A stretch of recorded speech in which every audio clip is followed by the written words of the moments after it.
Hias, and welcome back to another episode of So You Want to Be Off Grid. Thanks so much for tuning in and checking it out. It's a lot going apartment life to off grid digging holes, and I'm glad to be able to share my experience with anyone thinking about making the plunge. Today, we're going to get into gardening and animal husbandry. While these all sound awesome and the logical step, there's a real whole lot to consider. Since building with no experience will also come into play here, I'll try to roll all three. Also, learning from nature is kind of a recurring pattern, so we'll mix that in as well.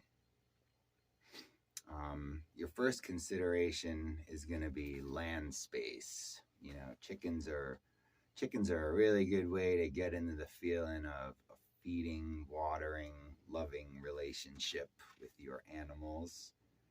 They'll give you eggs each day, and it brings you a bit closer to that food independence. It brings you a lot closer to the relationship with the food. They require a relatively small space. You can have one nesting box and 4 or 5 of them will share it. That's just an 18 by 18 box. Your weather is going to determine how you're going to build it. If you can't let them free range, like I can't here, we have a lot of predators here. So you might want to build a little separate enclosed run area for them.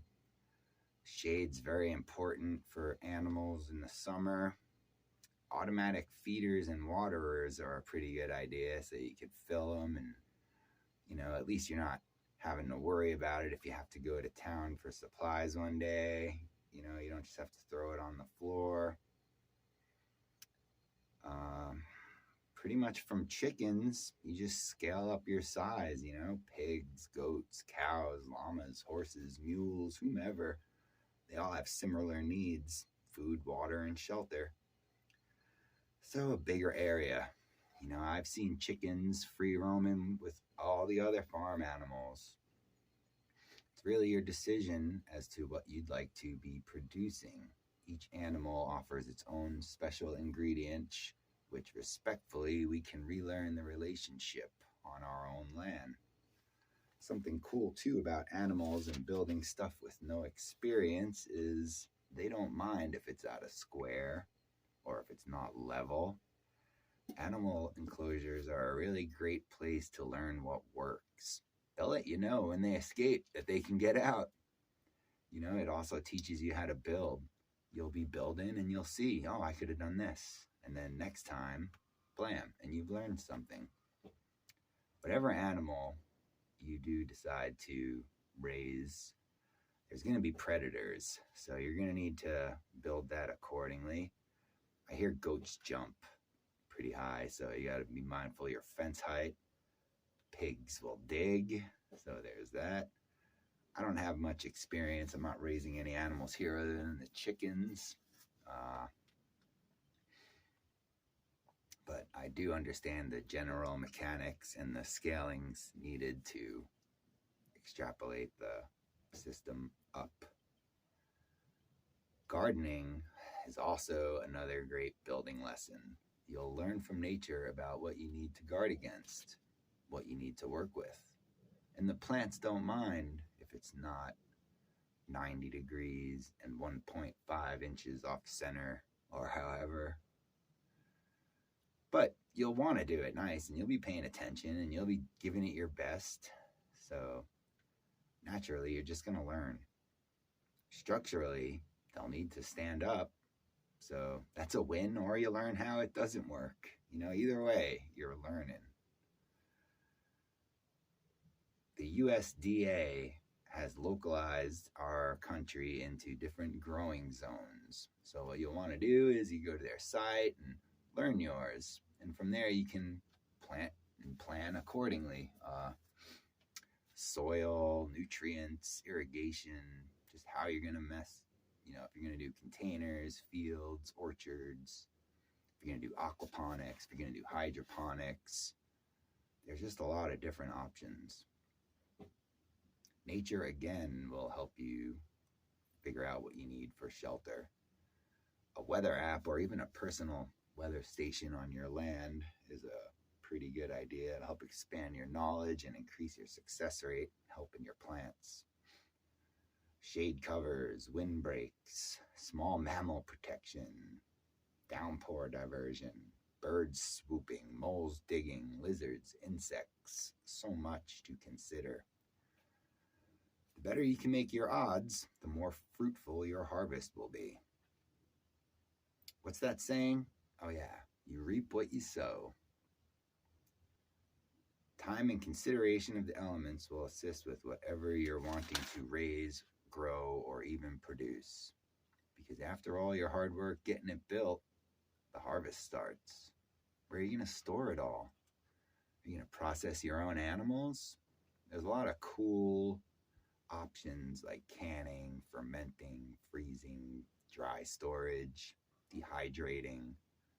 It just goes on and on. I'm not doing any of that, but I'm familiar with them. I know how they work. Freezers are pretty low power.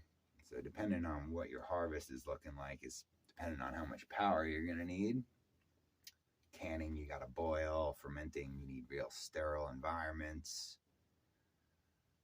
Even the storage space, where are you going to store it all? Shelves. You want to somewhat climate control it, at least avoiding the bitter top and the hard bottom.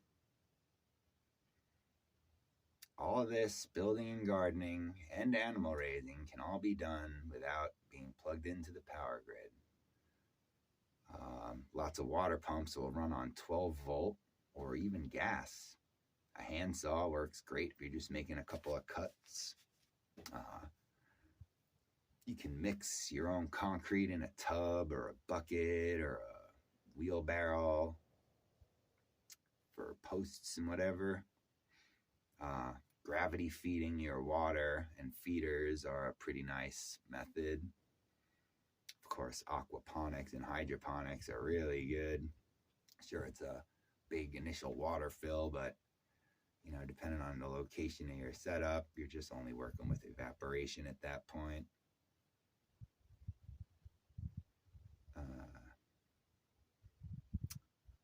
That will add pumps to your system if you're recirculating your water, so you have to be mindful of how much power you got. You'll also be adding air pumps because you can't really have standing water. So there's a lot of decision making involved with all of it. I just want to help everyone understand the basic mechanics of it because it's all very similar. Everything needs food, water, shelter, and love. From there, it's pretty easy to figure out your specific needs of whatever it is you're choosing to produce. But it's all your decision. It's what you like. I don't like goat milk. Is that weird? Am I weird? Do I live off grid and not drink goat milk? It's just what you are, and you don't have to fit into the mold of what everybody defines it as. It's your choice. All right, well, I really hope you all enjoyed this. I hope it's helpful. I hope at least introduced a few of the basic mechanics able to proceed forward in food and crop selection. Maybe you guys want to give it a like and a follow along. All right, well, I do appreciate everyone for tuning in, and just keep checking it out. All right, stay peaceful.